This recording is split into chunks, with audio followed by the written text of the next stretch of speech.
Hello guys, welcome to my channel Shri S N world. कैसे हैं आप सब? आशा करते हैं आप सब लोग बहुत अच्छे होंगे। हाँ, वीडियो आप स्किप करने से पहले या बंद करने से पहले एक बात सुन लीजिए प्लीज़। मेरा वीडियो पूरा देखिए एक बार, क्योंकि आप लोगों को ये लगता है कि इनके पास कोई डिजिटल सुविधाएं नहीं है, क्योंकि हमारे पास ज़्यादा डिजिटल सुविधाएं नहीं है, हमारे पास बोर्ड नहीं है, डिजिटल बोर्ड नहीं है, फेस नहीं दिखाकर हम पढ़ाते हैं।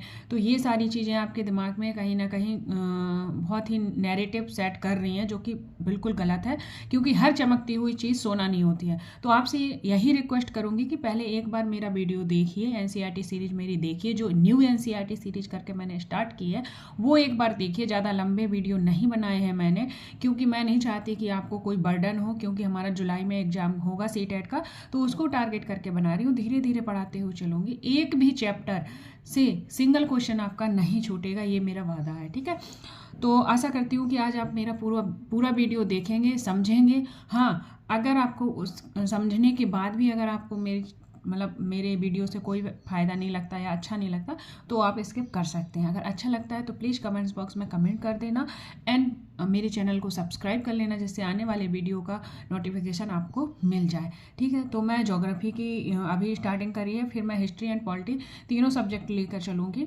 अभी आप लोग इंटरेस्ट बनाइए रीडिंग में, उसके बाद मैं तीनों सब्जेक्ट की रीडिंग करवाऊँगी। मैं टाइम डिवाइड कर दूंगी और टाइम भी बढ़ा दूंगी। ठीक है, तो आई होप आपको मेरी ये बातें समझ में आई होंगी। इससे मेरा कोई बेनिफिट नहीं है, बस मैं चाहती हूँ कि सब कोई अपना सीटेट फर्स्ट अटैम्प्ट में क्लियर कर ले, क्योंकि वैकेंसियाँ कम आ रही हैं और आ ही नहीं रही हैं। हम लोग वेट कर रहे हैं, हम लोग कब से तैयारी कर रहे हैं, सीटेट फर्स्ट अटैम्प्ट में क्लियर करके बैठे हैं, पर अभी तक वैकेंसियाँ नहीं आई हैं। तो इस हिसाब से आपको टाइम वेस्ट नहीं करना चाहिए इधर उधर, और आज अभी से अपना टारगेट बनाइए, कहाँ से कौन सी चीज़ें रीडिंग करनी है, तो अपनी तैयारी वहाँ से स्टार्ट कर दीजिए। तो चलो स्टार्ट करते हैं हम आज का अपना ये फर्स्ट चैप्टर का अगला पैराग्राफ। ठीक है, तो हमने अभी तक क्या पढ़ा है? हमने पढ़ा है अपने ग्रह के बारे में, तारा के बारे में, कितने ग्रह होते हैं, सौरमंडल क्या होता है, इन सब चीज़ों के बारे में हमने जाना है। तो उसमें अब हम जानेंगे अपनी पृथ्वी के बारे में है। तो पृथ्वी क्या है इस बारे में हम जानेंगे। ठीक है, सूर्य से दूरी के हिसाब से पृथ्वी तीसरा ग्रह है। तो हमने आपको कल समझाया था कि MVEM यानी MVEM जो होते हैं हमारे आंतरिक ग्रह होते हैं, जॉनसन यानी कि जो हमारे बाह्य ग्रह होते हैं। MVM मतलब mercury, Venus and earth and Mars. ठीक है, और Johnson Jupiter, Saturn and Uranus and Neptune. ठीक है, तो MVE तो हमारा अर्थ कौन से नंबर पर है? तीसरे नंबर पर, सूर्य से। ठीक है, तो सूर्य से दूरी के हिसाब से अर्थ कौन सा ग्रह है हमारा? अर्थ कितने नंबर का? वो है तीसरे नंबर का। आकार में यह पांचवा सबसे बड़ा ग्रह है। तो याद रखेंगे, अगर सूर्य से दूरी के हिसाब से क्वेश्चन पूछता है तो आप बताएंगे पृथ्वी का तीसरा स्थान है। हाँ, अगर वो आकार में पूछता है कि कौन सा आकार में किस नंबर पे हमारी पृथ्वी, तो हमारे 5th नंबर पर है। तो इस हिसाब से 2 क्वेश्चन बन जाते हैं, जो कि मैं पहले ही आपको बता चुकी हूँ। ठीक है, यह ध्रुवों के पास थोड़ी चपटी है। अब आप कहेंगे ध्रुव क्या होते हैं मैम? तो जिसे नहीं पता है वो ये पृथ्वी मतलब इस तरीके से पृथ्वी बनी होती है। ये हमारा नॉर्थ पोल होता है, ये हमारा साउथ पोल होता है। ठीक है, यानी कि ये उत्तरी ध्रुव, ये दक्षिणी ध्रुव। तो ये ध्रुव होते हैं, यहाँ पर थोड़ी सी चपटी है और यहाँ बीच में ये देखो ये उभरी हुई है। तो जहाँ ये चपटी है उनको क्या कहेंगे हम? उनको हम भू-आप कहा जाता है। ठीक है, तो क्या लिखा है एनसीईआरटी में लाइन? यह ध्रुवों के पास थोड़ी चपटी है, यही कारण है कि इसके आकार को क्या कहते हैं? भू-आप कहा जाता है। भू-आप का अर्थ क्या होता है? पृथ्वी के समान आकार। तो हर चीज़ का अर्थ आपको ध्यान रखना है, क्योंकि अर्थ से 1 या 2 क्वेश्चन पूछ लिए जाते हैं। ठीक है, तो भू-आप का अर्थ क्या होता है? पृथ्वी के समान।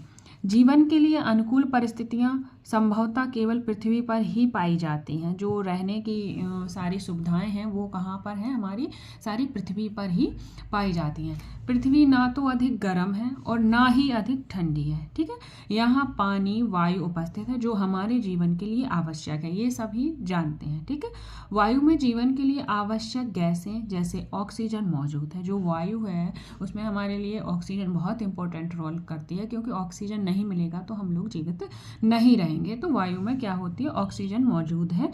इन्हीं कारणों से पृथ्वी सौर मंडल का सबसे बड़ा अद्भुत ग्रह है।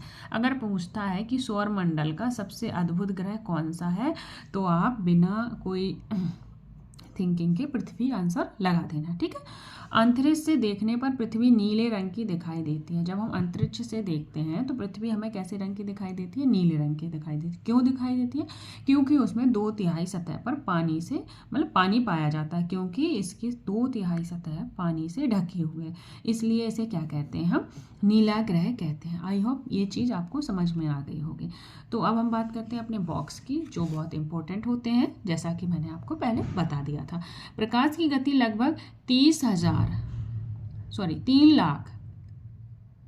3 लाख किलोमीटर प्रति सेकंड है। जो प्रकाश की गति है वो कितने किलोमीटर है? वो है 3 लाख प्रति सेकंड किलोमीटर है। ठीक है, ध्यान रखना, प्रकाश की गति कितने किलोमीटर चलती है? प्रति सेकंड किलोमीटर, 3 लाख प्रति सेकंड किलोमीटर। ठीक है, तो इतनी गति होने के बावजूद भी जो सूर्य की रोशनी है हमारी पृथ्वी पर आने पर कितना समय लग जाता है? उसको 8 मिनट का समय लग जाता है। ध्यान रखेंगे इस चीज़ को। ठीक है, आगे बढ़ते हैं। ये अब हम पढ़ेंगे चंद्रमा के बारे में। ठीक है, चंद्रमा क्या होता है? एक हमारा उपग्रह होता है। ठीक है, हमारी पृथ्वी के पास केवल एक उपग्रह है।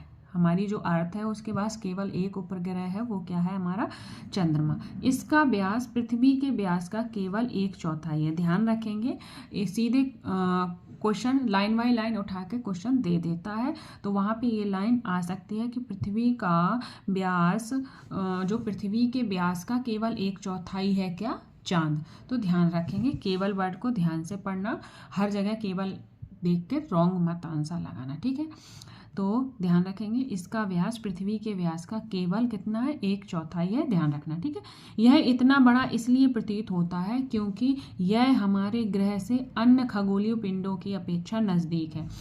जो भी हमारा ग्रह पृथ्वी है, तो पृथ्वी के पास मतलब पृथ्वी में जो भी अन्य खगोलीय ग्रह हैं उनसे ये पास में है चंद्रमा, तो इसलिए ये हमें कैसा दिखाई देता है? बड़ा दिखाई देता है। यह हमसे लगभग कितना है? 3,84,400 किलोमीटर दूर है। अब आप पृथ्वी से सूर्य चंद्रमा की दूरियों की तुलना कर सकते हैं। तो मैंने आपको सूर्य की दूरी बताई थी, अब हमने आपको चंद्रमा की दूरी बताई है। अब आपका ये काम ये है कि आपको याद रखना है कि सूर्य की दूरी और चंद्रमा की दूरी में आपको डिफरेंस निकालना है, तो आपको पता चल जाएगा कौन कितनी दूरी पे है। ठीक है, तो अब हम बॉक्सेस की बात करते हैं अपने सेकंड बॉक्स की। वो है नील आर्मस्ट्रॉन्ग पहले व्यक्ति थे जिन्होंने 20 जुलाई 1969 यानी कि 20 जुलाई 1969 को सबसे पहले चंद्रमा की सतह पर कदम रखा था। तो ध्यान रखेंगे कौन? नील आर्मस्ट्रॉन्ग पहले व्यक्ति थे। मालूम करो कि क्या कोई भारतीय चंद्रमा पर गया है? तो ये क्वेश्चन का आंसर आप हमको कमेंट बॉक्स में कमेंट करके जरूर देंगे, और ये इसलिए देंगे क्योंकि अगर NCERT ने क्वेश्चन पूछा है, आपसे पता करने के लिए बोला है, तो इसका मतलब वो इससे भी क्वेश्चन बना सकता है, तो इसे इग्नोर मत करना। तो आप लोग कल हमें बताएंगे कि कौन भारतीय व्यक्ति है जो चंद्रमा पर गया है। ठीक है, कल हमें बताएंगे। अब हम बात करते हैं अपने उपग्रह के बारे में। उपग्रह क्या है इसके बारे में बात करेंगे। ठीक है, उपग्रह एक खगोलीय पिंड है। उपग्रह क्या है? हमारा एक खगोलीय पिंड है जो ग्रहों के चारों ओर उसी प्रकार चक्कर लगाता है जिस प्रकार ग्रह सूर्य के चारों ओर चक्कर लगाते हैं। जैसे सूर्य के चारों ओर ग्रह चक्कर लगाते हैं, उसी प्रकार उपग्रह भी सूर्य के चारों ओर चक्कर लगाते हैं। ठीक है, अब बात करते हैं मानव निर्मित उपग्रह के बारे में। ठीक है, मानव निर्मित उपग्रह, तो मानव निर्मित उपग्रह एक कृत्रिम पिंड होते हैं। क्या होते हैं? कृत्रिम पिंड होते हैं। जो भी चीज़ें मानव द्वारा बनाई जाती हैं उसे एक कृत्रिम पिंड होते हैं। ठीक है, यह वैज्ञानिकों के द्वारा बनाया गया है। आपको तो पता है जो भी ग्रह हैं, उपग्रह जो मानव द्वारा होते हैं वो कौन बनाता है? हमारे वैज्ञानिक लोग बनाते हैं, साइंटिस्ट बनाते हैं, जिसका प्रयोग ब्रह्मांड के बारे में जानकारी प्राप्त करने एवं पृथ्वी पर संचार माध्यम के लिए किया जाता है। यानी कि जिसका प्रयोग जो हमारे जो हम लोग जो हमारे साइंटिस्ट हैं जो कृत्रिम पिंडों यानी कि उपग्रहों का निर्माण करते हैं, वो किस लिए करते हैं? आखिर उन्हें क्या ज़रूरत है ये सब करने की?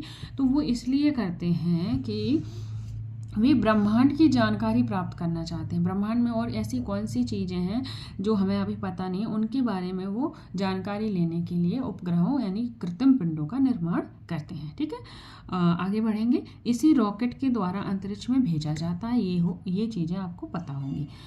एवं पृथ्वी की कक्षा में स्थापित कर दिया जाता है। कहाँ स्थापित करते हैं हम इसको? अपने उपग्रह या पिंडों को पृथ्वी की कक्षा में स्थापित करते हैं। अंतरिक्ष में उपस्थित कुछ भारतीय उपग्रह, आपको याद रखना होगा, अंतरिक्ष में उपस्थित कुछ भारतीय उपग्रह कौन कौन से हैं हमारे? इनसैट, IRS, एजुसेट इत्यादि। तो एजुसेट के बारे में क्वेश्चन पूछ चुका है, जब सीटेट पेपर 1 या पेपर 2 मैंने दिया था तो उसमें एजुसेट के बारे में पूछा था, किसके लिए है ये, पढ़ाई से रिलेटेड चीज़ें इसमें बताई जाती हैं, चैनल वगैरह आते हैं। तो इनसेट, IRS एंड एजुसेट, ध्यान रखना ये तीनों बहुत इंपॉर्टेंट है, ठीक है। तो आई होप आपको मेरी आज की क्लास पसंद आई होगी। अगर आपको मेरी क्लास पसंद आई है तो प्लीज़ वीडियो को लाइक करें, शेयर करें एंड सब्सक्राइब करें, जिससे आने वाले वीडियो का नोटिफिकेशन मिल जाए। हाँ, और मेरे टेलीग्राम चैनल से ज़रूर जुड़ जाए, लिंक आपको डिस्क्रिप्शन बॉक्स में दिया हुआ है, जिससे कि हम जो भी PDF डालते हैं वो सारी आपको टेलीग्राम चैनल पर मिल जाएंगी NCERT की, ठीक है। तो thank you guys, take care and bye bye, love you.